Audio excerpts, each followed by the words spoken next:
Bonsoir à tous et bonsoir à toutes, c'est Jérémy Mercier. Je suis ravi de vous recevoir ce soir avec Urmi pour cette deuxième émission sur le rôle clé des ondes électromagnétiques. Et ce soir, Urmi va nous parler des ondes électromagnétiques artificielles. Salut Urmi. Salut Jérémy, ça va bien? Bah écoute, ça va bien. Alors, il y avait un point la semaine dernière, non, il y a 10 jours, je crois, je sais plus, il y a 15, même 15 jours, je pense. Il y a un point, on va peut-être juste démarrer dessus, comme ça, on va régler cette histoire de fréquence et d'énergie de l'onde lumineuse. Il fallait juste dire que Oui, il y avait un lien si jamais on était à énergie constante. C'est bien ça? oui, et puis aussi, bon, ben, dans le système quantique, il y a proportion, comme Enfin, il y a, proportionnalité. Mais en- on y reviendra. tu vas en reparler tout à l'heure, mais il y avait juste un petit point de Ouais, détail qu'il ouais, ouais, fallait rectifier, que tu feras ça juste un peu plus tard. Ok, ouais. voilà. Ok, bah écoute, c'est parti, je te laisse démarrer. Bien, merci. Donc, on a vu la dernière fois que le courant électrique passe dans un conducteur qui est isolé. Donc, l'interférence, comme je l'ai dit, est surtout d'ordre magnétique avec le corps.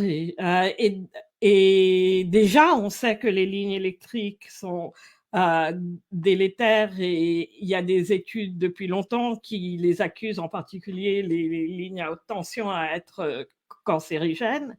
Et d'ailleurs, ils ont été classifiés comme tels par l'OMS en 2002. Et il y a eu aussi une directive de 2015 de l'Union européenne qui mentionne qu'une exposition de courte durée à des champs électromagnétiques statiques peuvent provoquer des vertiges, la nausée et un goût métallique dans la bouche. En ce qui concerne les ondes de la téléphonie mobile, c'est-à-dire les ondes sans fil, il y a des centaines d'études qui montrent que ces ondes-là sont beaucoup plus dommageables que les champs magnétiques alternatifs de 50 Hertz dans les lignes électriques dont je viens de parler. Et il y a des études qui montrent que ces ondes du sans-fil sont bien plus bioactifs que d'autres agents même qui sont connus pour être toxiques pour les cellules.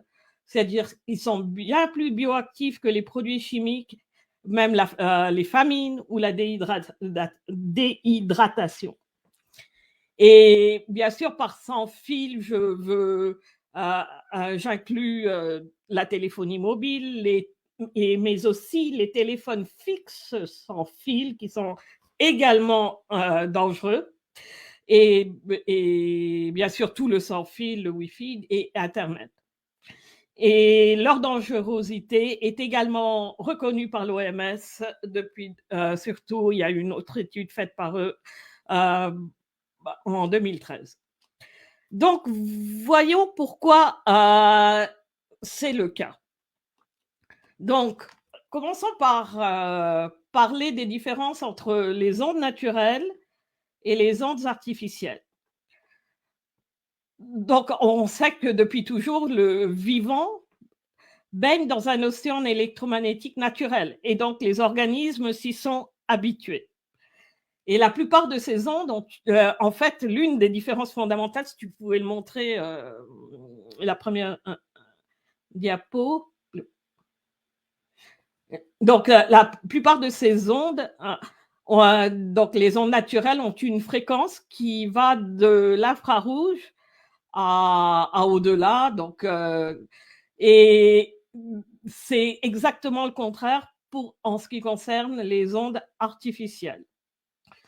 Et la fréquence des ondes artificielles, donc, est en deçà, en général, de la limite inférieure de l'infrarouge, et elle va de 0 à 100 gigahertz, c'est-à-dire 10 à la puissance 11 hertz.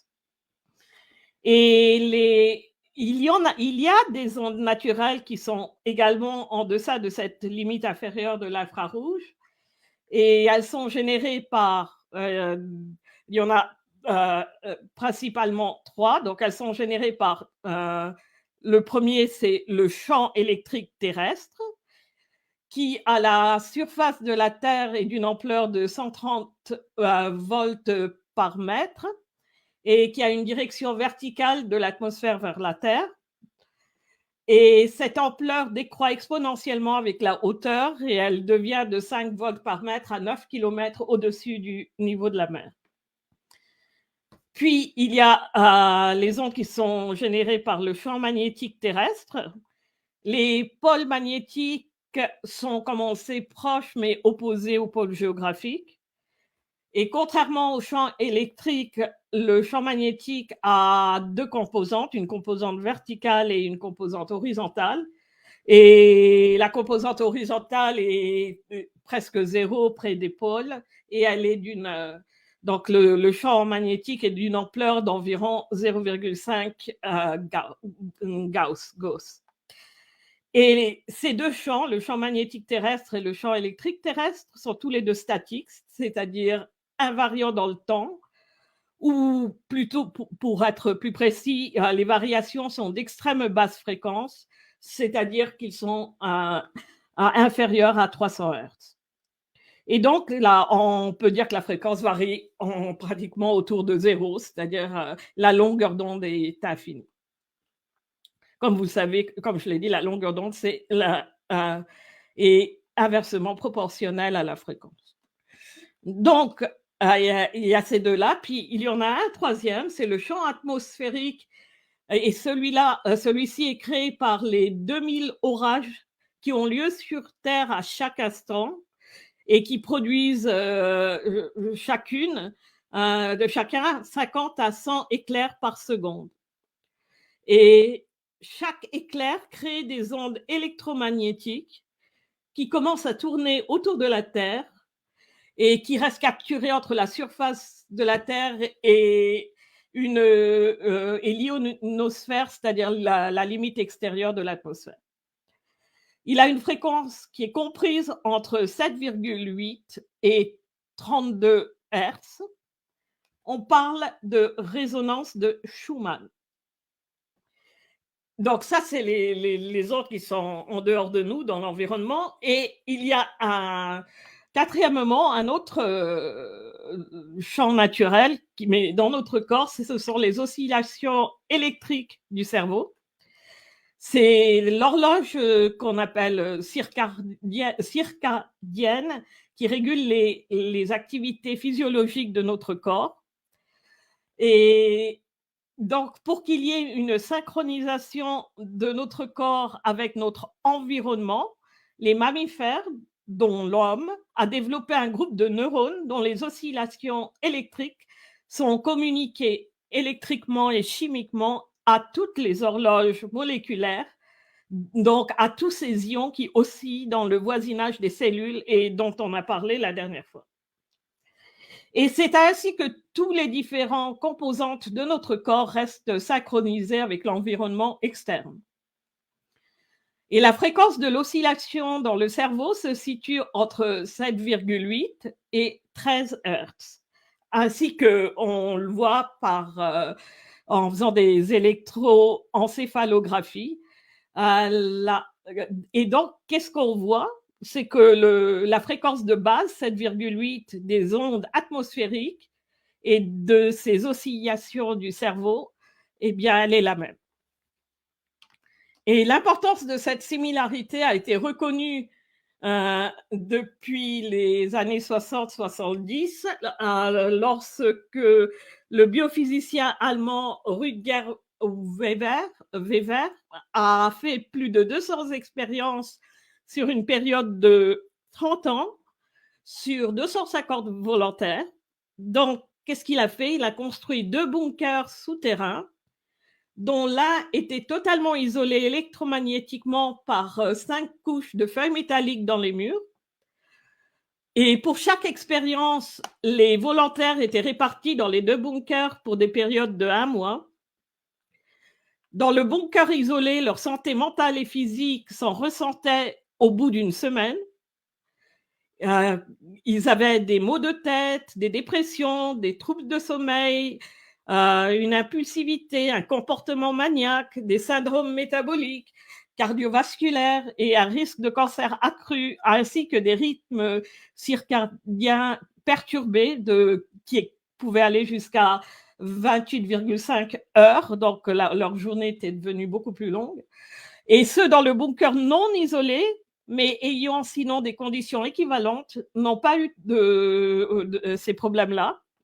Et à chaque fois que Weber a secrètement introduit la résonance de Schumann, donc sans que les volontaires le sachent, dans le bunker isolé, donc il l'a fait par le biais d'un générateur d'impulsion magnétique artificielle, donc il le faisait parfois, et à chaque fois, au bout d'une semaine, les effets néfastes subis par les volontaires disparaissaient ou diminuaient et leur bien-être était rétabli. Et donc, on peut dire en quelque sorte que les oscillations atmosphériques qu'on appelle ELF, Extremely Low Frequency, d'extrême basse fréquence, sont les pacemakers de l'activité cérébrale humaine. Par ailleurs, juste une remarque, cette expérience montre que pour les électrosensibles, ça peut être risqué de s'isoler dans leur maison pour se protéger des ondes artificielles parce qu'ils se coupent aussi des ondes naturelles en faisant ça. Donc, on pourrait dire, mais quel est le problème? Pourquoi s'inquiéter? Puisque les rayonnements cosmiques qui nous vient des étoiles nous arrive dans la bande de fréquences radio et micro-ondes, c'est-à-dire entre 10 MHz et 10 GHz. Mais il faut savoir que ces rayonnements cosmiques ont des propriétés qui sont très différentes des ondes artificielles. En fait, il s'agit d'un rayonnement infrarouge à l'origine, qui nous atteint à une fréquence réduite parce que l'univers est en expansion, c'est-à-dire que sa source s'éloigne de nous, c'est ce qu'on appelle l'effet Doppler. Et donc, ces ondes cosmiques sont quantiques, c'est-à-dire qu'ils sont constitués de particules qu'on appelle des photons. Donc, parlons de cette quantification. Le rayonnement électromagnétique naturel est généré et absorbé discontinuellement par la matière. Donc, comment connaît-on? L'une des raisons pour laquelle on a des évidences pour les propriétés photoniques de ces ondes, c'est que le modèle atomique planétaire, le premier qui avait été donné donc par Rutherford, avait soulevé la question de la stabilité, c'est-à-dire que il y avait des électrons en orbite qui émettaient, et donc si ces électrons émettent constamment un rayonnement du fait de leur accélération, ils devraient donc perdre de l'énergie et finir par s'effondrer dans le noyau. Et donc dans ces cas-là, les atomes devraient avoir une durée de vie très courte, donc être très instables. Et ce que Niels Bohr, le physicien Niels Bohr, a montré expérimentalement, c'est que les électrons en orbite autour du noyau ne peuvent avoir que certaines orbites qui sont associées à certaines valeurs fixes d'énergie. Et il y a rayonnement seulement lorsqu'il y a transition entre deux états stationnaires dus à une excitation. Et il y a un état d'énergie minimal, et donc l'électron ne peut s'effondrer dans le noyau. Et l'émission d'un photon de lumière correspond à la réduction de l'énergie de l'atome par l'énergie d'un photon. Et ça explique la discontinuité des spectres en fonction de la structure des atomes. Et c'est ce qui a apporté un soutien solide au concept du quanta, c'est-à-dire la fameuse équation E égale H nu, c'est-à-dire où nu est la fréquence, donc l'énergie est proportionnelle à la fréquence pour toutes les ondes qui sont quantiques. Mais il faut savoir qu'il s'agit là d'expériences concernant des ondes visibles, ultraviolettes et rayons X. Plus tard, en 1987, on a vu que c'est la même chose en ce qui concerne le spectre des transitions moléculaires et nucléaires qui correspondent à des fréquences au-delà de la limite inférieure de l'infrarouge, donc pour un plus grand spectre, mais toujours pour la limite dans un spectre qui est supérieur à cette limite inférieure de l'infrarouge. Et ce sont les seules expériences qui ont été faites pour montrer que les ondes sont quantiques. Donc, en ce qui concerne les ondes en deçà de cette limite, il n'y a pas d'expérience montrant l'existence de paquets d'énergie photonique. Et la thèse selon laquelle tous les champs électromagnétiques sont quantiques est fondée sur des suppositions et les mathématiques. Or, je l'ai déjà appliqué dans d'autres émissions, une formulation mathématique d'une théorie scientifique peut indiquer que la théorie est satisfaisante, mais elle ne prouve pas que la théorie est réellement satisfaisante. Et d'autant plus si la formulation mathématique a été inventée dès le début pour avoir le résultat désiré. Donc, c'est quand même un peu comme avec les virus pathogènes dont l'existence reste toujours à prouver. Il n'y a aucune preuve empirique que les ondes en deçà de l'infrarouge sont photoniques. Et c'est comme avec les virus, c'est donc à celui qui affirme quelque chose de prouver ses dires. Et qui plus est, dans le cas des ondes, il y a de bonnes raisons impliquant qu'en deçà de l'infrarouge, les ondes artificielles ne peuvent pas être photoniques. Donc, pourquoi? Parce que les oscillations moléculaires, les orbites électroniques dans les atomes sont des états stationnaires de microparticules liées et donc ne perdant pas d'énergie, sont en train de tourner dans une orbite autour d'un atome ou d'une molécule. Et il s'agit d'un mouvement périodique. Elle saute d'un état à un autre dû à une excitation et une déexcitation. L'énergie ne change pas continuellement, mais discrètement, comme multiples entiers de l'énergie d'un photon, ou plutôt de paquets d'ondes finis dans le temps. Parce que l'idée d'un photon est également une idée très mathématique. On ne peut pas avoir une particule qui soit un point. Et donc, il vaut mieux, physiquement, on peut concevoir les photons plutôt comme des paquets d'ondes finis, mais dans le temps. Donc, cette quantification est envisageable pour des particules ne subissant pas de friction, mais elle est inexplicable pour des électrons libres en accélération dans des circuits électriques ou électroniques produits par les champs électromagnétiques artificiels. Ces électrons ne sont certainement pas dans des états stationnaires et donc émettent continuellement durant l'accélération, ainsi que le prédit la physique classique. Leurs mouvements et les émissions électromagnétiques correspondantes ne sont pas périodiques. L'émission continue ne dure pas pour une période courte de transition, comme pour un photon qui est de 10 à la puissance moins 9 secondes, et elle consiste au contraire en d'ondes continues émises sans interruption tant que dure l'accélération. Et on peut montrer que pour qu'il y ait des photons, dans le cas des ondes radio ou micro-ondes, il faudrait qu'il y ait des champs magnétiques très fortes. Donc, dont l'ampleur devrait être d'un Tesla, c'est-à-dire de 10 000 Gauss.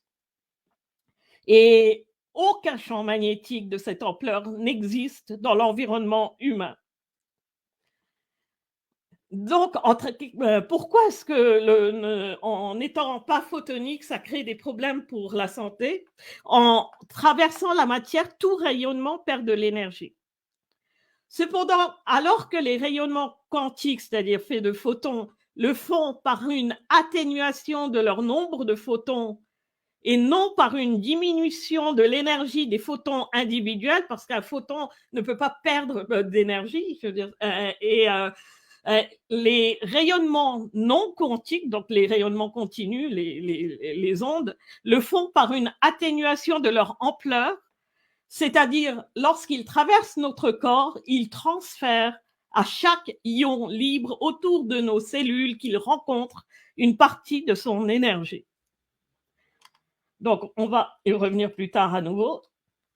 L'autre différence avec les ondes naturelles, c'est la polarisation. Les champs électromagnétiques artificiels sont totalement polarisés, c'est-à-dire qu'ils oscillent constamment sur un même plan, déterminé par la géométrie du circuit ou de l'antenne. Donc, ces champs-là forcent tous les ions libres autour de nos cellules à osciller sur un seul et même plan, exerçant ainsi une force constructive. Alors, il y a des ondes naturelles qui sont partiellement polarisées, ce sont les champs électromagnétiques atmosphériques. Ils sont polarisés mais à 70%, donc pas totalement, mais déjà 70%, c'est suffisant pour qu'ils affectent la santé. Et en effet, de nombreuses personnes ressentent des effets lorsque des orages se produisent près d'elles et peuvent les pressentir.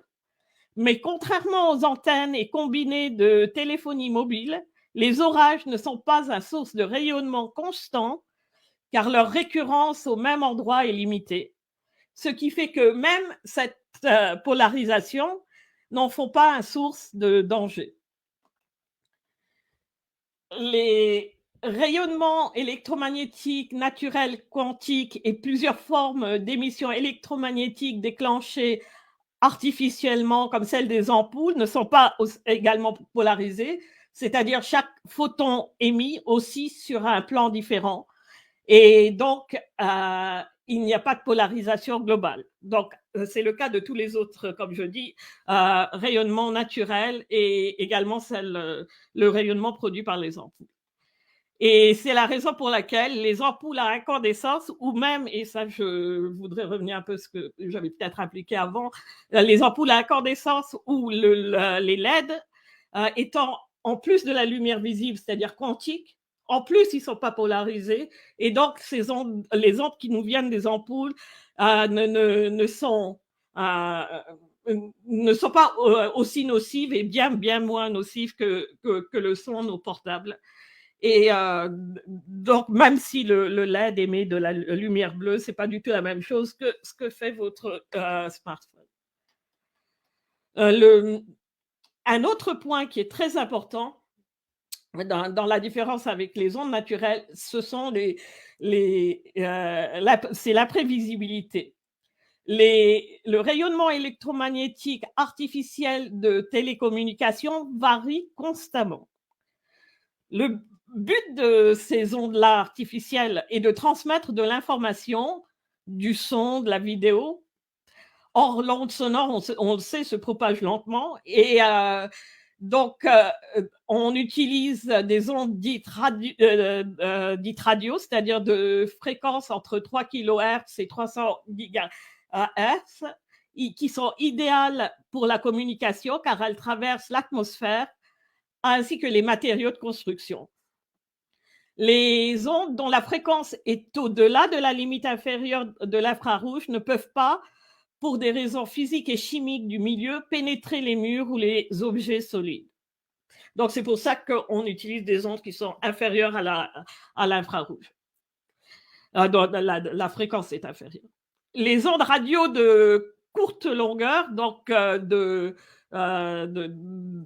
fréquences, parmi ces ondes-là, celles qui ont des fréquences plus grandes, donc telles que les ondes FM, ne sont pas facilement dispersées, de sorte qu'en règle générale, une station de radio FM ne peut être captée qu'à une distance de 65 ou 80 km de sa source. Mais dans de bonnes conditions, les ondes plus longues, c'est-à-dire les ondes radio avec une fréquence plus courte, c'est-à-dire les émissions radio AM, peuvent s'incurver, rebondir sur l'atmosphère, l'ionosphère plus précisément, se disperser et donc voyager sur plusieurs centaines de kilomètres. Donc, pour transmettre l'information, qu'est-ce qu'on fait? On superpose l'onde de très basse fréquence ou d'extrême basse fréquence qu'est l'information, le son, la vidéo, etc., à un signal radio de plus haute fréquence appelé onde porteuse. Et donc, cette onde porteuse est modifiée en permanence par l'onde de très basse fréquence qui contient l'information. Et l'information change constamment puisque quand on parle, et la vidéo, ça change constamment. C'est ce qu'on appelle la modulation analogique. Les antennes de téléphonie utilisent la modulation numérique par impulsion pour pouvoir transférer des données bien plus complexes. Et là, le signal est modifié pour être transmis sous la forme d'impulsions répétées, car elle permet la transmission, comme je dis, de davantage de données. Cependant, alors que les impulsions se répètent régulièrement dans les simulations informatiques, on ne discerne qu'une régularité très grossière dans le cas des signaux réels, comme ça se passe réellement, provenant de téléphones mobiles ou d'antennes. Qui plus est, contrairement à ce qui se passe dans les simulations où chaque impulsion a la même amplitude, l'amplitude est liée à la quantité d'énergie transportée. Plus l'amplitude de l'onde est élevée, plus l'énergie est grande et donc plus l'intensité est grande et inversement. L'amplitude varie en fonction de nombreux facteurs, notamment le nombre d'abonnés connectés à chaque instant, la conductivité de l'air, la disponibilité des signaux en différents endroits. Les champs électromagnétiques polarisés interfèrent mutuellement lorsque la polarisation et la fréquence sont les mêmes. Et lorsque la fréquence change, l'interférence est imprévisible. Donc, il y a des lieux où cette interférence fait que les ondes deviennent constructives et donc l'intensité double. Et on ne peut pas savoir où ça va se passer puisque ça change constamment. Et en raison du champ électromagnétique, donc des antennes, il y a donc des endroits qu'on appelle des hotspots imprévisibles où l'intensité est particulièrement grande. Et c'est pourquoi aussi la qualité du signal varie lorsqu'on se déplace. Ça dépend de l'interférence qui peut être, comme je dis, constructive ou destructive. Et lorsqu'elle est destructive, vous ne recevez plus de communication. Et donc, en fait, il y a une grande part d'imprévisibilité, surtout en ce qui concerne les transmissions numériques. Et nos cellules ne savent pas s'adapter à l'imprévu. Les champs terrestres restent généralement statiques, mais tous les 11 ans, on sait qu'il y a des tempêtes magnétiques qui peuvent varier de quelques jours à quelques semaines et qui produisent de grandes variations dans ces champs. Et c'est lié à l'activité solaire, donc au nombre de ce qu'on appelle des taches solaires. Et durant ces périodes, on voit une augmentation des crises cardiaques, des AVC, des hypertensions, des asthmes, arthrite, diabète, cancer, troubles psychologiques et plus généralement de la mortalité globale. Et des études montrent que c'est dû à une réduction du niveau de mélatonine qui se produirait à travers la corrélation qu'a notre horloge biologique avec la résonance de Schumann. Et l'expérience donc, de Schumann nous montre quoi? Que dans des conditions normales, il y a un équilibre électromagnétique entre les organismes vivants et l'environnement naturel. Si cet équilibre est perturbé, les fonctions physiologiques étant contrôlées par les courants électriques dans les tissus, ces fonctions le seront également.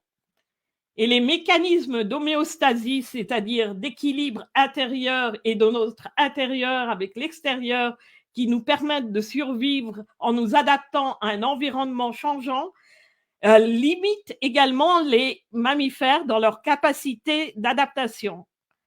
En effet, nous avons des systèmes neurologiques et physiologiques très avancés qui doivent être maintenus dans des fourchettes étroites d'activité. Ça, depuis Claude Bernard, on le sait pour la température du corps qui ne peut varier que de très peu, sinon on meurt. Et ce qu'il faut savoir, c'est que cette imprévisibilité donc des ondes artificielles fait que 98% des études sur les conséquences de l'exposition aux champs électromagnétiques réalisées avec des signaux réels provenant d'appareils émetteurs de signaux numériques montrent des conséquences sur la santé, alors que seulement 50% des études utilisant des simulations informatiques le montrent. Donc, à nouveau, lorsqu'on fait de vraies expériences empiriques, on trouve des résultats bien différents de la simulation. Donc, revenons maintenant aux effets sur la santé. Donc, pour ces 3 raisons, quantisation, polarisation, imprévisibilité, et surtout cette imprévisibilité ajoutée aux 2 autres, les champs électromagnétiques de la téléphonie mobile ont des effets néfastes sur la santé.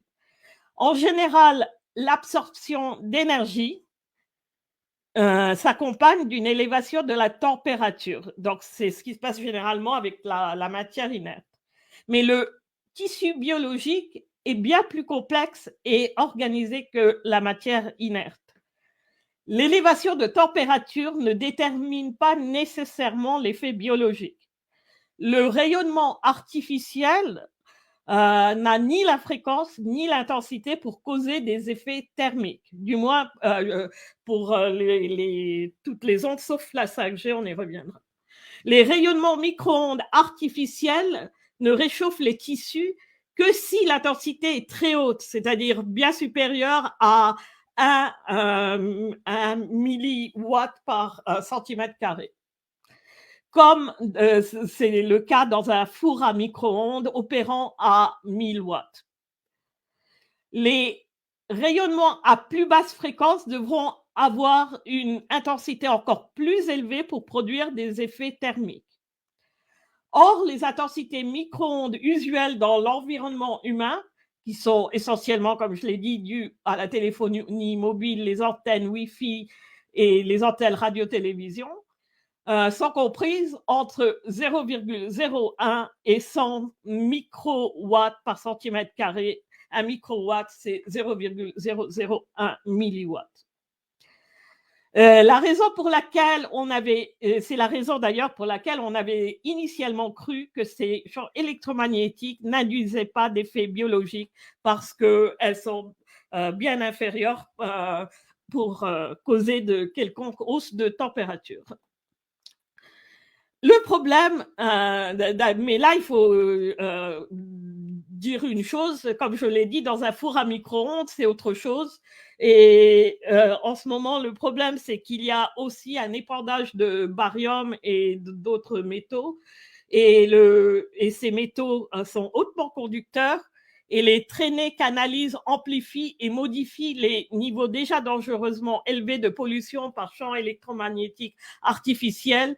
Donc, il y a, en fait, ça crée avec les antennes, avec tous ces métaux qui tombent, c'est comme si les antennes et ces métaux rendaient l'air autour de nous comme un four à micro-ondes, comme si on vivait dans un four à micro-ondes. Donc, il faut aussi voir maintenant quelle est l'interférence avec les métaux également, dont on est aspergé.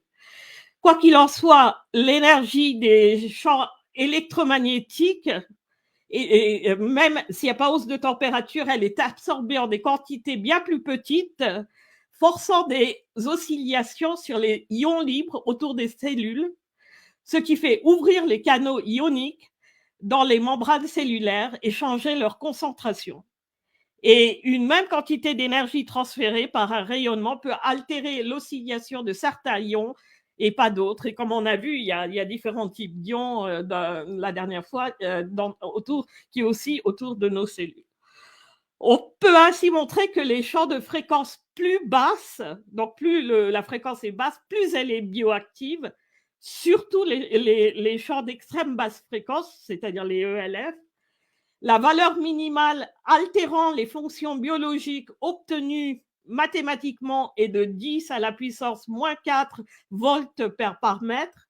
Et cette valeur est corroborée par celle qu'on trouve expérimentalement, qui est de 10 à la puissance moins 3 de volts par mètre. Donc, ça a été vérifié expérimentalement. Ce n'est pas seulement un résultat mathématique. Et cette intensité ou cette ampleur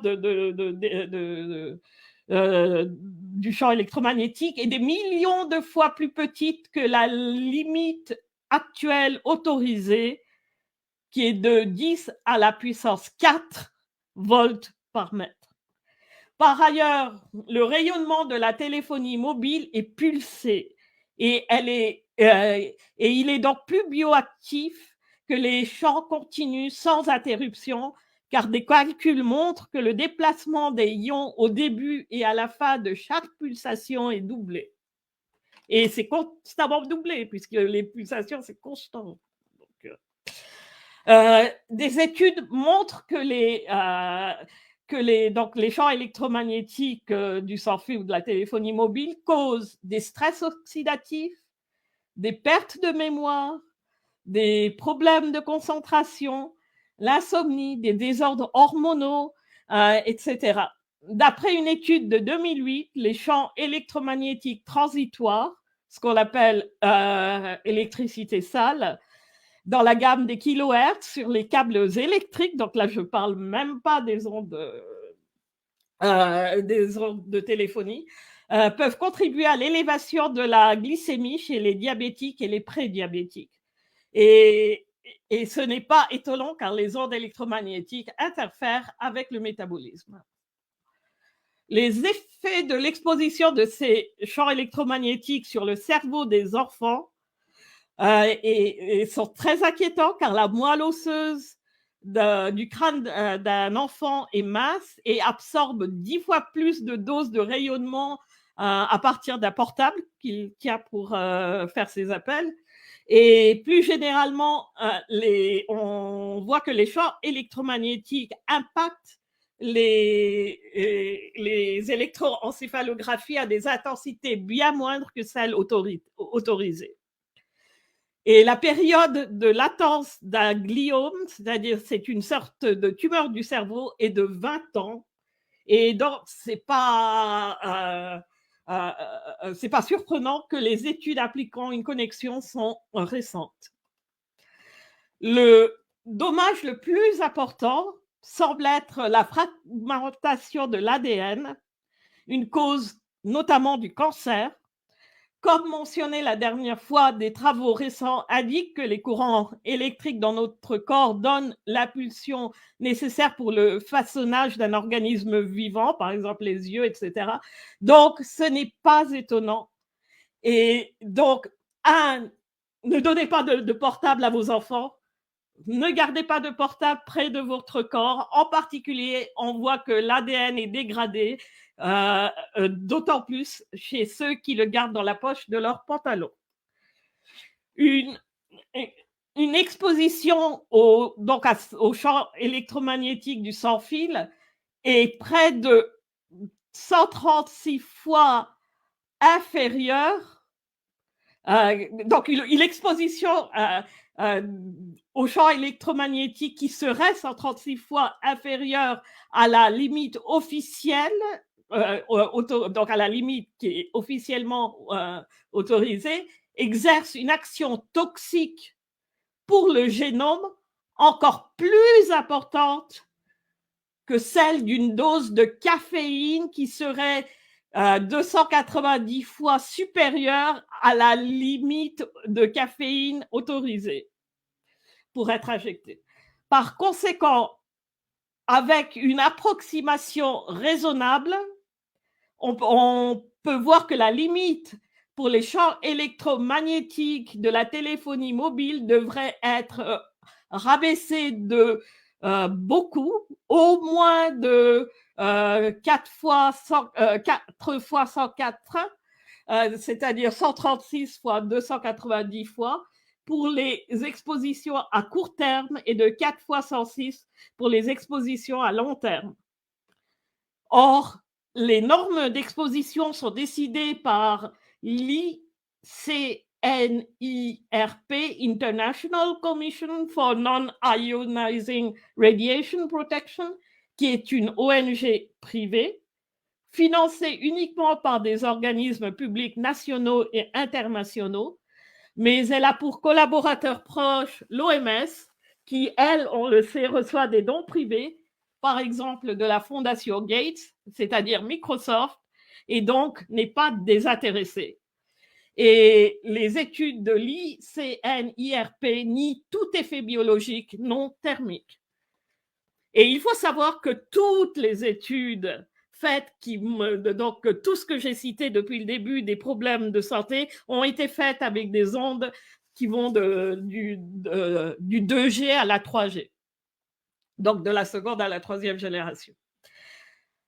Et donc, parlons un peu, donc venons-en à la 5G. Donc, à chaque génération, les champs électromagnétiques transmettent une plus grande quantité, densité d'informations variables. Voix, texte, images, vidéos, Internet. Et donc, le signal devient de plus en plus compliqué et imprévisible, changeant à chaque instant et de plus en plus bioactif, dû à l'incapacité d'adaptation des organismes vivants. Et c'est ce que montrent des études. Les effets sont pires avec la 3G qu'avec la 2G. Et l'accroissement de données variables transmises font que leur intensité et les formes d'ondes et fréquences seront d'autant plus variables, et les pulsations d'extrême basse fréquence bien plus variables devront être incluses, puisque les données augmentent. Les pulsations d'extrême basse fréquence, ce sont les informations, les données, la transmission de l'information. Or, les études du service de recherche du Parlement européen concernant les impacts environnementaux de la 5G ne contiennent aucune donnée ni sur les pulsations, ni sur aucune autre composante de la partie onde à très basse fréquence, d'extrême basse fréquence, pardon. Elle n'examine que les fréquences du rayonnement de l'onde porteuse, alors que, comme indiqué précédemment, les ondes d'extrême basse fréquence, surtout pulsées, sont particulièrement bioactives. Et les études officielles sont basées, comme j'ai dit, en général sur des simulations et non des données réelles. Donc, pour la 4G, la fréquence de l'onde porteuse peut aller jusqu'à 2,6 GHz, et pour la 5G jusqu'à 100 GHz, c'est-à-dire c'est-à-dire les premiers sont des micro-ondes, c'est-à-dire dont la longueur d'onde est peut-être donnée en centimètres, et pour la 5G, ce sont des ondes millimétriques, donc les ondes millimétriques, c'est de 30 à 300 GHz, et c'est de 10 à 1 mm. Un nouveau risque avec la 5G, c'est qu'il y a des effets thermiques de l'ordre de 0,1 à 0,3 centigrades sur les tissus à des fréquences de gigahertz. Donc là, il pourrait y avoir, en plus de tous les autres problèmes des effets thermiques, donc c'est encore pire. Et à ces hautes fréquences, les ondes 5G sont moins pénétrantes dans le corps, mais les pulsations ELF, c'est-à-dire d'extrême basse fréquence, elles pénètrent dans le corps. Il ne s'agit pas que du corps, la perméabilité des différents matériaux, air, bâtiments, etc. décroît. En particulier, selon des études acceptées par l'industrie, l'énergie transmise par une onde millimétrique, oui, tu peux montrer la dernière vidéo, je te l'ai donnée pas dans un bon ordre, je crois. L'énergie transmise, non, pas celle-là, celle d'après, s'il te plaît. Voilà, oui. En particulier, selon des études acceptées par l'industrie, l'énergie transmise par une onde millimétrique est absorbée par l'oxygène atmosphérique, et ça peut être jusqu'à 98% à la fréquence de 60 GHz. Donc, comme vous le voyez, c'est à 60 GHz, 98% est absorbé par l'oxygène qui se trouve dans l'air. Et en effet, ces ondes n'étant pas quantifiées, il en résulte un transfert d'énergie, comme expliqué précédemment. Donc, les antennes 5G ne peuvent pas émettre à longue distance puisque les molécules de l'air absorbent l'énergie. Et donc, c'est pour ça qu'elles n'émettent qu'en fait environ à 300 mètres, au pire à 500 mètres, mais autour de 300 mètres, elles ne vont pas plus loin. Alors que la 4G peut émettre, les antennes émettent sur une distance de 5 à 10 km. Et c'est pour ça qu'il y a une nécessité d'une densification du réseau d'antennes combinée à un accroissement de la puissance de transmission et de l'intensité pour qu'il y ait plus de transmission de données et des milliers de satellites pour suppléer les antennes. Et bon, il faut savoir que l'effet des champs électromagnétiques diminue rapidement avec la distance de la source. Et donc, c'est pour ça que jusqu'à présent, jusqu'à l'arrivée de la 5G, votre boîtier Wi-Fi était beaucoup plus néfaste que l'antenne située bien plus loin. Mais là, ça risque de devenir différent. Et de toute manière, à l'extérieur, on est souvent proche d'antennes. Et il faut savoir qu'il y a encore peu de temps, je n'ai pas revérifié pour récemment, mais il n'y avait pas d'antenne 5G ni près de l'Élysée, ni dans la City de Londres. Et en plus, pour la 5G, il faut un appareil compatible 5G ou un récepteur modem ou puce qui rediffuse des ondes millimétriques dans votre maison, c'est-à-dire qu'il vous faut une antenne dans votre logement même connue pour affecter la peau humaine. Donc, la 5G est sera d'autant plus nocive. Et donc, on peut se poser la question, ce qu'on appelle Covid serait-elle due aux ondes de la téléphonie mobile et en particulier à la 5G? Cette quantité d'énergie supplémentaire dans les molécules d'oxygène modifie la fréquence de spin des électrons partagés par les deux atomes d'oxygène dans une molécule d'oxygène. Vous savez que la molécule d'oxygène, c'est O2, c'est deux atomes d'oxygène. La capacité des molécules d'hémoglobine de notre sang à fixer les molécules d'oxygène dans l'air inspirées par les poumons s'en trouve altérée. En d'autres termes, donc parce qu'elle dépend du spin des électrons dans les molécules d'oxygène.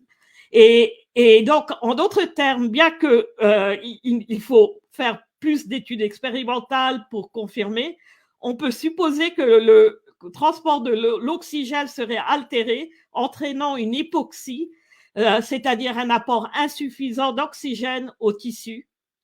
L'hypoxie similaire au mal de l'altitude est typique chez les patients diagnostiqués avec le Covid-19. Et dès le printemps 2020, il y a un médecin hospitalier de New York a alerté que ce qu'il voyait ressemblait au mal d'altitude et qu'il ne fallait donc surtout pas entuber car ça risquait d'entraîner la mort. Il avait été suspendu ou transféré dans un autre service, je ne m'en souviens plus là. Et là, tu peux montrer aussi la seconde diapo. C'est-à-dire que, comme vous le voyez, l'effet des ondes, je ne parle même pas de la 5G, et les effets Covid sont de ce qu'on appelle être les symptômes de Covid sont les mêmes. Donc, la couverture 5G, on sait qu'elle a commencé à se déployer en 2018 et surtout avril 2019 dans certains pays. Il n'y a pratiquement pas d'études des effets de la 5G qui utilisent beaucoup de nouvelles technologies, bien que des effets biologiques de l'exposition à des ondes millimétriques ont été rapportés. Donc, à part ceux déjà cités comme le stress oxydatif, il y a également d'autres problèmes comme des effets sur la peau. Et d'ailleurs, quelqu'un m'a dit récemment que c'est ce qui est arrivé à quelqu'un qu'elle connaît. Et le système immunitaire est affecté, arythmie cardiaque, troubles cardiaques, effets neurologiques. Et les effets neurologiques sont assez vastes, donc il peut très bien y avoir des pertes de goût et d'odorat. Donc on peut le concevoir, ça. Donc là, je dirais aussi une chose, c'est que on ne sait pas si on peut attribuer tous les problèmes qu'on voit au vaccin. D'autant plus que l'utilisation du sans-fil a fait un saut quantique depuis 2020, ce qui accroît la variabilité. Et donc, même avec la 4G, la 3G, les problèmes sont pires depuis 2020. Donc, il y a eu simplement parce que trop de gens l'utilisent. Ils ont été forcés par les confinements et par le travail à domicile qui a vraiment explosé depuis. Et donc, on a vu que cette variabilité est le facteur principal des effets nocifs lorsqu'il y a la polarisation et la non-quantisation.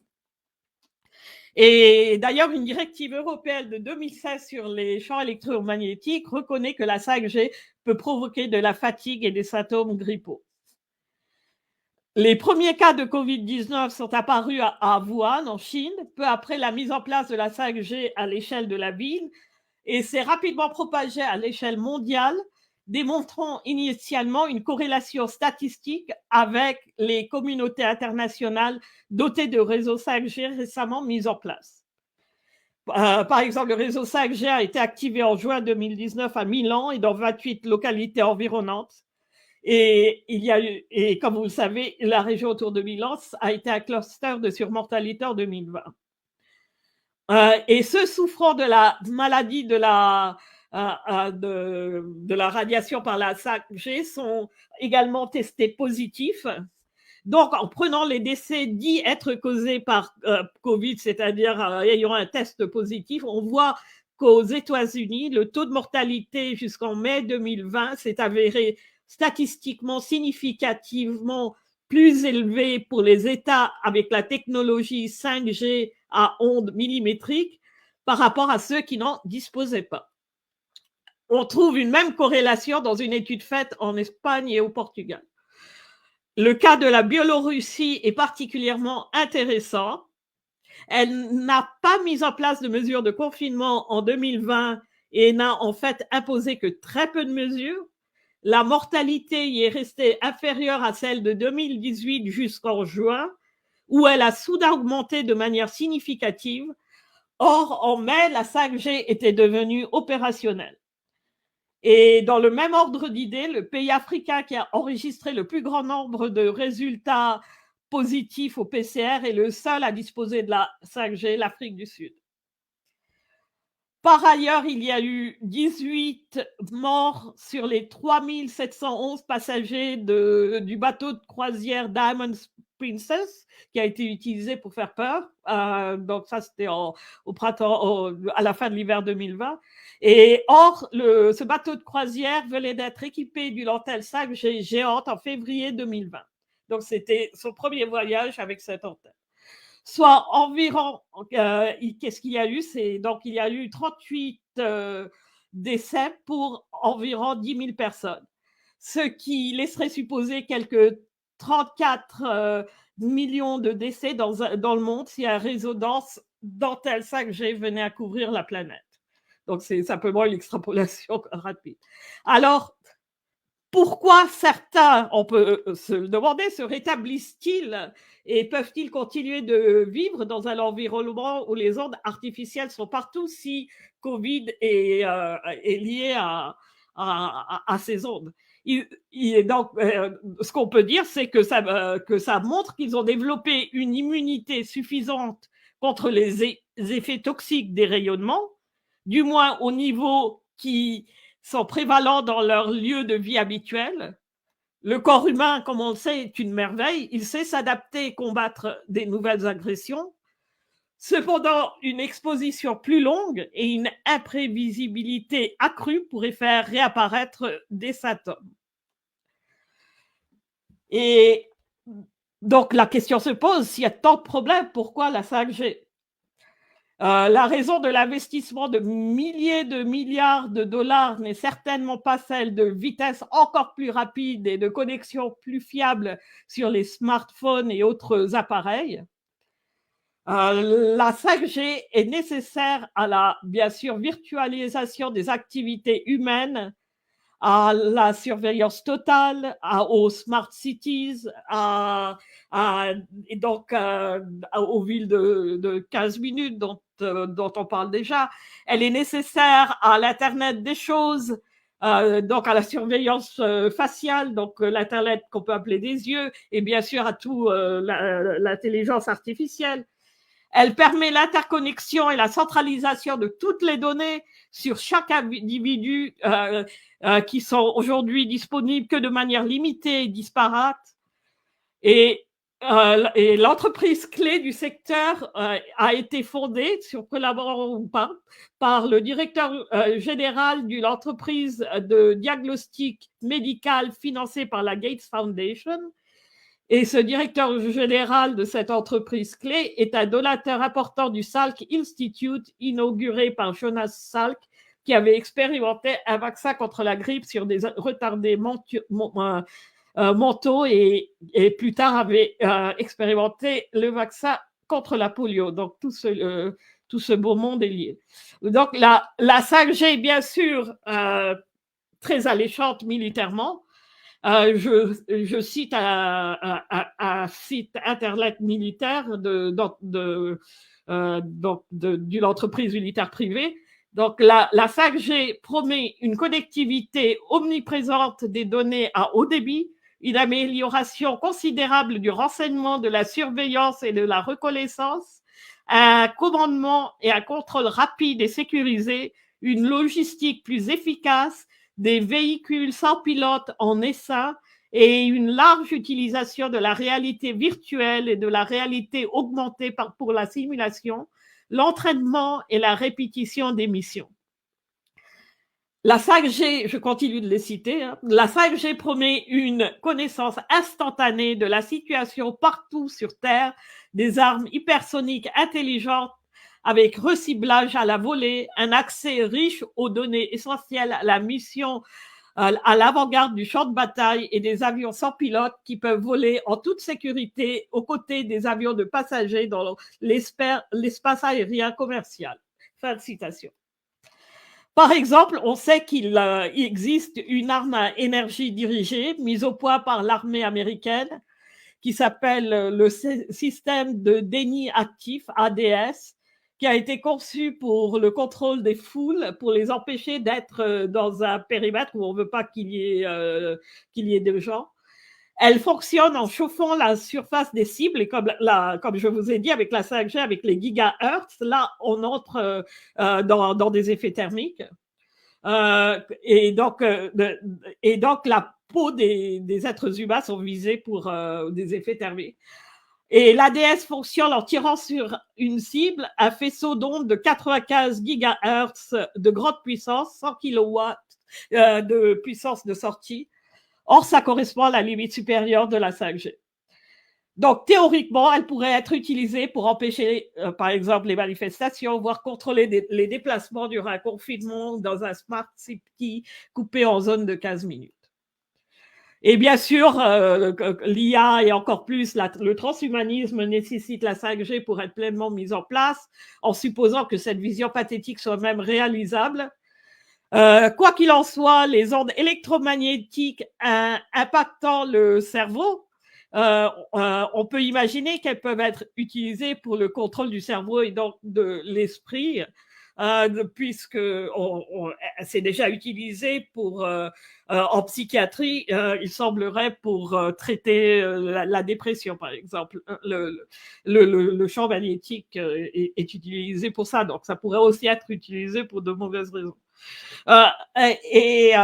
Mais le problème, bien sûr, avec ça, c'est qu'il faut faire attention à tous les témoignages, même si les gens pensent qu'ils sont victimes de ces ondes, ce n'est pas nécessairement le cas. Et bien sûr, toutes les personnes qui réellement sont ciblées devraient avoir toute notre sympathie, car ça doit être horrible. Et donc, pour finir, je voudrais dire que sans la 5G, toute cette évolution vers un totalitarisme inédit et vers une santé physique et mentale dégradée serait bien sûr impossible. Et en particulier, n'utilisez pas de téléphone fixe sans fil, n'utilisez pas de portable, retournez à des téléphones fixes avec fil. Donc, faites attention à vous pour votre santé. C'est pire que beaucoup de produits chimiques. Ok. Écoute, merci Romy pour cette présentation. Alors, je vais poser des questions rapidement. Les téléphones sans fil, ça existe depuis, je sais pas, peut-être. Je parle pas des portables, hein. Les sans fil qui étaient donc des téléphones fixes sans fil, ça existe depuis au moins début des années 90. Ça fait 30 ans, je pense. Est-ce qu'on a Oui. vu des problèmes qu'on pourrait associer à cette technologie? Eh ben, comme je te dis, on voit une augmentation des cancers du cerveau, des tumeurs du cerveau. Ah, mais ça Et reste très très la minoritaire. période de latence de la tumeur est de 20 ans. Ouais, mais Donc, là, je dis, ça fait au moins 30 ans que ça existe, ça. Est-ce qu'on a vu une ah, explosion des oui, cancers du oui, cerveau, les tumeurs de cerveau augmentent. Hein. Ils avaient été déjà prédits et ça augmente. Ok, je veux bien, mais après, c'est pas une cause majeure. Elle existe, mais c'est pas une cause majeure de mortalité aujourd'hui. Donc, c'est pour ça que je suis un peu interpellé par Non, ce pessimisme peut-être pas que de mortalité parce qu'ils peuvent opérer et tumeur au cerveau, c'est pas terrible, il hein, y quand a même, en général, hein. beaucoup de cas où ils peuvent faire quelque chose. Oui. Mhm. Mais comme je dis, il y a aussi beaucoup d'autres problèmes, comme ce qu'on appelle, je veux dire, les textes oxydatifs, la dégradation de l'ADN. Donc, il y a beaucoup de choses parce que tout ce qui est oscillation électrique sans fil nous impacte directement. Le courant électrique, il contrôle nos fonctions physiologiques. Mhm. Donc, Ok. c'est très important. Donc, vraiment, il nous dérégule à un tel point, on ne le sait même pas. Et ça impacte notre cerveau. Donc, on ne sait même pas à quel point on est impacté dans notre esprit, dans notre. Si nos sautes d'humeur, qu'est-ce qui se passe? Je veux dire, on ne sait pas ce qui est naturel et ce qui est artificiel, en fait. Ok. Mais les impacts sont connus, c'est-à-dire le mécanisme d'impact est maintenant de plus en plus connu. Donc, on Et- sait que ça impacte, donc ça doit bien l'impacter. D'accord, mais après, est-ce que c'est la même chose, c'est en conditions réelles, est-ce qu'on voit une différence de comportement et de santé entre un foyer qui a un téléphone sans fil et un foyer qui n'a pas de téléphone sans fil, Ah oui, etc. ah Est-ce oui. que c'est Ah, visible? Est-ce qu'il y a des ah, études qui le montrent véritablement, ça? du sang. Oui, Sans fil et portable. ah oui, et puis même, oui, ça on le voit, et puis même des choses vous voyez dans votre vie de tous les jours. Par exemple, un couple que je connais qui a tout le sans fil chez eux. Euh, lui n'est pas vacciné, mais il a eu tous les trucs de Covid. Moi, je n'ai pas le sans fil. Oui. J'ai jamais eu Covid. Hein. Après, j'ai envie Mais, de dire, maintenant, où qu'on habite, on aura tout le temps des voisins qui ont oui, mais c'est la ça qu'on Wi-Fi, vient dire. etc. Donc, on aura, même si tu l'as pas toi, tu vas avoir la Wi-Fi de tes voisins et même, je sais pas, dans n'importe quel Jusqu'à là, appartement oui. en ville, tu vas avoir des dizaines de réseaux Wi-Fi, quoi, je veux dire. Oui, Donc, oui, mais comme j'ai dit, le champ électromagnétique diminue rapidement. ouais, mais bon, quand Donc, tu as des gens autour de toi, jusqu'à la 5G, pour la 5G, ça diminue très rapidement. Donc, mhm. c'est pas que votre voisin vous impacte moins que la boîte Wi-Fi qui est chez vous. Mais c'est complètement vrai. On vit là-dedans. Avec la 5G, ça sera différent parce que ce sera encore pire. Mais on vit là-dedans. Et on sait que le mécanisme est tel qu'on peut faire que c'est très mauvais. Donc, on sait que c'est une cause.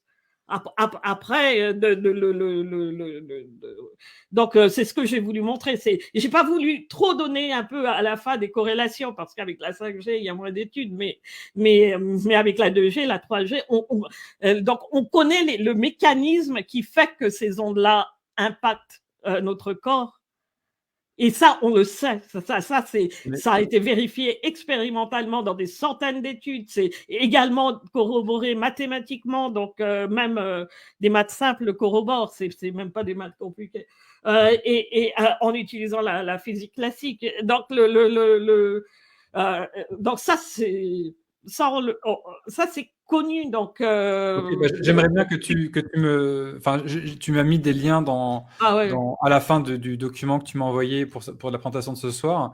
Donc, je ne sais pas lesquels correspondent voilà, à ce que tu veux dire. Ça serait bien Ouais, d'avoir des exemples d'études qui montrent ça de façon ouais, très ouais, j'en ai catégorique. donné là, Une j'en ai différence donné. en vie réelle, hein, pas mathématique, pas voilà, en vie réelle, l'impact de l'utilisation de ces ondes de téléphonie sans fil ou de téléphone sans fil et la même chose ailleurs, quoi. Est-ce qu'il y a un changement véritable dans l'état de santé des... Comme on a vu avec Covid, il y a eu plus de cas de Covid, bien plus autour dans les endroits où il y avait la 5G. Après, j'ai envie de dire, le problème, c'est que, et je l'ai déjà dit de nombreuses reprises, c'est que ce test PCR n'indique rien et Ouais. que ce qu'on a appelé mortalité Covid ne veut rien dire non plus. Donc, Non, à non, partir de là, ça veut c'est rien très dire non plus. compliqué. Tout ce qu'on dit, c'est que les gens qui ont testé positif, il y a eu plus de gens testant positif dans les États. Donc parce que qu'est-ce que montre le test PCR? Une dégradation de l'ADN. Et comme je l'ai dit, c'est la dégradation. Plus l'ADN est dégradé, plus on testera positif à un cycle moins élevé. Donc, Après, en fait, ça dégrade l'ADN, ces comme ce test ondes-là. était positif avec des papayes et je sais plus quel lait de Ouais, chèvre ou je sais pas quoi. Bon. oui. Mais ce que je veux dire, c'est que on sait que plus. Qu'est-ce que montre le test dans la recherche, c'est que même à des cycles moins élevés, ça reproduit plus il y aura des bouts d'ADN qui sont donc plus il y a d'ADN dégradé, fragmenté, plus le test sera positif à un cycle bien moindre de 20 ou à 30 cycles, alors que à 25 cycles, alors que la plupart des gens à 20-25 cycles n'auront pas un test positif. Et par rapport à cette extrapolation que tu as faite à partir des passagers du croisière du Diamond Princess, t'en déduis que ça ferait 34 millions de décès dans le monde avec peut-être à cause de cette antenne 5G sur le bateau. Mais Si on l'avait partout. je voulais surtout rappeler que dans Diamond Princess, c'était quasiment des personnes âgées, voire très âgées, hein. C'était un bateau de croisière à destination des personnes âgées japonaises, il me semble. J'ai un doute sur la nationalité principale, il me semble que c'était des Japonais. Mais en tout cas, c'était pas un échantillon représentatif de l'état de santé et de la moyenne d'âge mondiale, quoi. Donc c'est un petit peu... Ouais. Oui, mais ces personnes-là n'auraient pas dû. Est-ce qu'on veut un monde où toutes les personnes âgées meurent avant leur temps? C'est juste par rapport au nombre que tu sors à la fin. Non, mais d'accord. Mais ce que je veux dire, c'est que il faudrait vérifier de quel âge ils avaient, mais le fait est que on a le mécanisme. C'est comme dire, si j'ai un pistolet et que je te tire dessus, je peux te tuer. Ou de dire que si tu manges de l'arsenic, à une certaine dose, tu vas avoir des problèmes. Et ça, c'est connu. Maintenant, on connaît le mécanisme qui fait que l'arsenic est toxique pour l'être humain après une certaine dose. C'est avec les ondes électromagnétiques artificielles, c'est le mécanisme qu'on connaît. On le connaît maintenant, donc on ne peut pas le nier, ça. Mais je comprends qu'on puisse connaître un mécanisme, mais qu'on puisse après, il faudrait pouvoir mesurer véritablement en vie réelle ce que ça génère chez les personnes touchées par ça et la différence par rapport à rien, quoi, par rapport à... puisque c'est très vaste, puisque le truc électrique dans ton corps, il contrôle pratiquement toutes tes fonctions cellulaires, physiologiques. Donc, c'est très vaste. Donc, toutes les maladies qu'on a, beaucoup de maladies qu'on a, il y a, comme je dis, le diabète,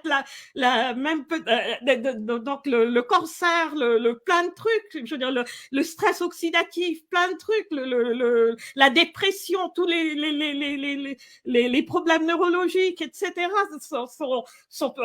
peuvent être dus à ça. Donc, ça, on sait. Donc, et on sait que la mortalité globale, elle est constamment en train d'augmenter. Donc, ça se peut très bien, comme certains disent. Enfin, si ben, la population vieillit augmente, forcément la mortalité augmente. Et on avait fait une émission avec Pierre Chaillot qui montrait bien que l'année 2020 ou 2021, je sais plus, c'était une des 5 années les moins mortelles en France. Donc, tu vois, ce que je veux dire, c'est qu'on peut toujours il y a pas voir que la... Oui, mais il y a pas que la... Ce que je veux dire, c'est qu'il n'y a pas que la mortalité, il y a la morbidité. Il y a beaucoup de gens qui tombent malades depuis 2020 et qui ont des symptômes qu'ils décrivent comme, étant différentes. Donc, il y a la morbidité. Comme je dis, le corps se réadapte après. Mais plus ça sera imprévisible, plus, et plus l'intensité augmentera, moins elle s'adaptera. Donc, ils perdront leur adaptation. J'avais une question par rapport à la 5G. Alors, cette émission, bien sûr, je vais devoir la supprimer du tout. Par rapport à la 5G, il me semblait que justement, les dispositifs 5G n'émettaient pas encore en 5G, ou bien que cette émission 5G, à la fréquence finale, était apparue beaucoup plus tard et non pas début 2020. C'est quoi? Moi, je ne me suis pas suffisamment renseigné. Oui, on ne sait pas. En fait, on ne sait même pas. Je veux dire, apparemment, d'après les physiciens, même l'ampleur qui est utilisée, ils font des demandes constantes auprès de leur gouvernement pour avoir tous les détails. Or, la plupart des gouvernements ne donnent pas de détails. On n'a aucun détail, comme je l'ai dit, sur les ondes, sur la partie de l'onde d'extrême basse fréquence, c'est-à-dire l'onde qui transmet l'information, et c'est celle-là qui est très dangereuse.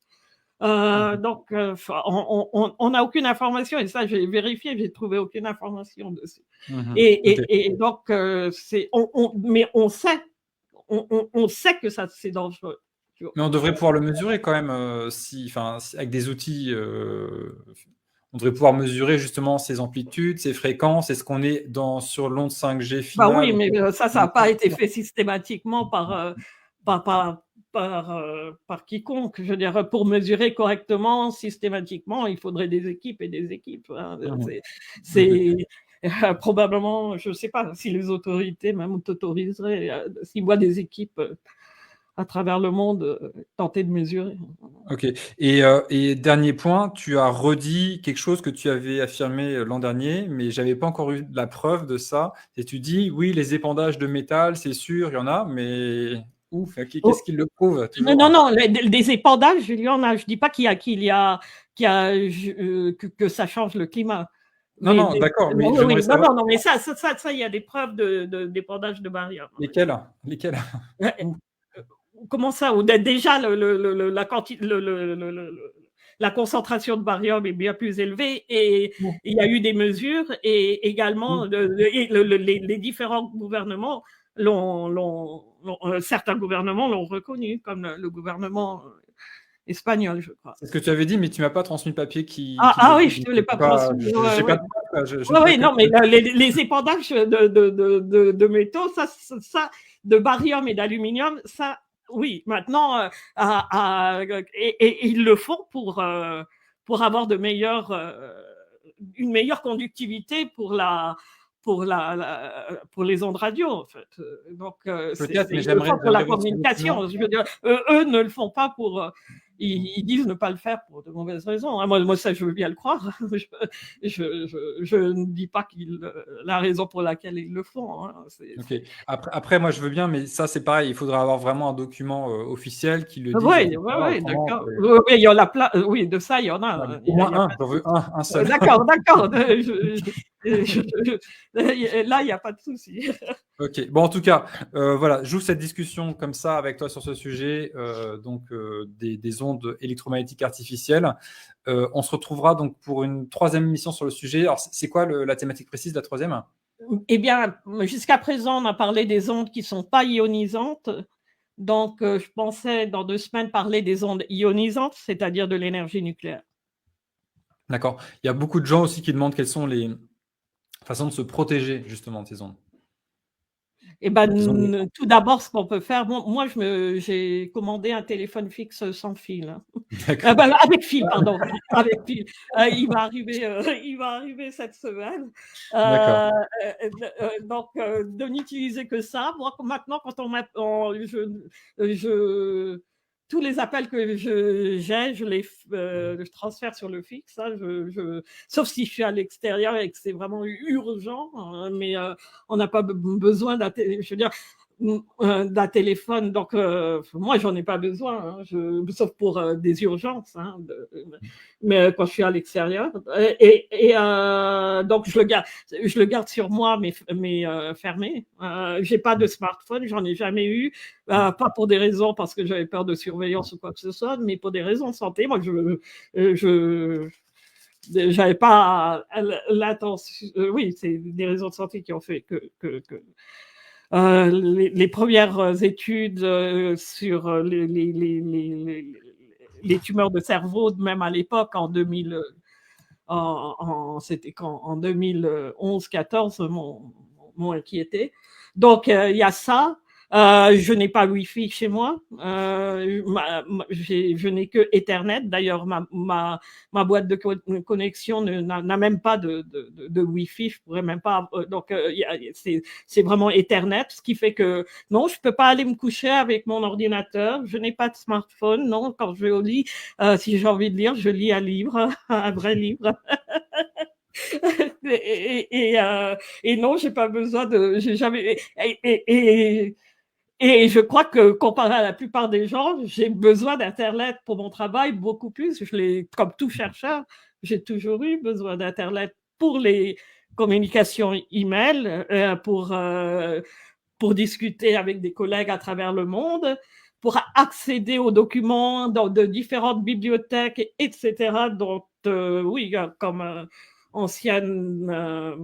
ancien membre de Cambridge, j'y ai droit, donc j'ai vraiment besoin de ça pour tous mes travaux et tous les chercheurs ont besoin de ça. Donc on a vraiment besoin beaucoup plus d'Internet que la plupart des gens.